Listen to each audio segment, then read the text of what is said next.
Welcome back to another video. Today I'm going to go over the product rule using some simple examples. We use product rule whenever we have two or more functions being multiplied together and we want to find the derivative. Question 1 says to differentiate and simplify, so without further ado, let's begin.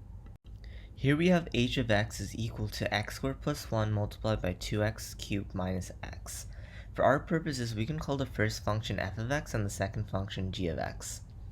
The product rule tells us that the derivative is going to be the derivative of the first function multiplied by the second function plus the first function multiplied by the derivative of the second function. Now doing this, we can see that the derivative of f prime of x, we can use a simple power rule and say the derivative is going to be 2x multiplied by the second function 2x cubed minus x. We're then going to do plus the first function x squared plus 1 multiplied by the derivative of g of x. The derivative of g of x is just going to be 6x squared minus 1 using a simple power rule. Because the question says to simplify, we're going to put this in the simplest form. We're going to go ahead and expand everything. In the first bit, I see I can distribute the 2x to the 2x cubed and the negative x. In the two other brackets, I see I can use FOIL to expand these. This gives me 4x to the power of 4 minus 2x squared. Now using FOIL, we're going to get x squared multiplied by 6x squared, which will give me 6x to the power of 4, plus x squared multiplied by negative 1, which will give me negative x squared, plus 1 times 6x squared, and then plus 1 times negative 1. I can then collect like terms,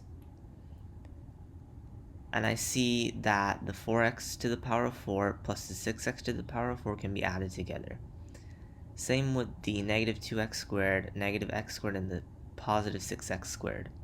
This gives me 10x to the power of 4 minus 3x squared plus 6x squared minus 1.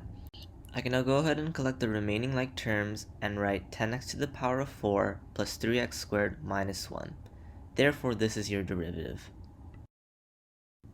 In the second example, we have h of x is equal to x minus 2 multiplied by x plus 3. Once again, we have two functions being multiplied together. If you want to give this a try first, please pause the video. Once again, for our purposes, we can call the first function f of x and the second function g of x.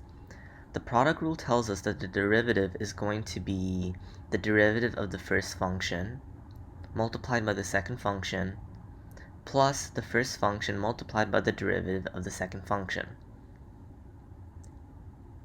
Applying a simple power rule, the derivative of f of x is going to be 1, and then multiplied by the second function g of x, plus the first function multiplied by the derivative of the second function. The derivative of g of x is just 1. We can then say x plus 3 plus x minus 2. After that, going ahead and collecting like terms, we can say 2x plus 1.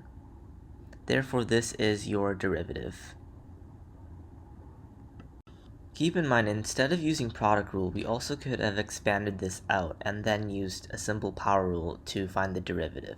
But because this video was meant for product rule only, I used product rule for this video for your understanding.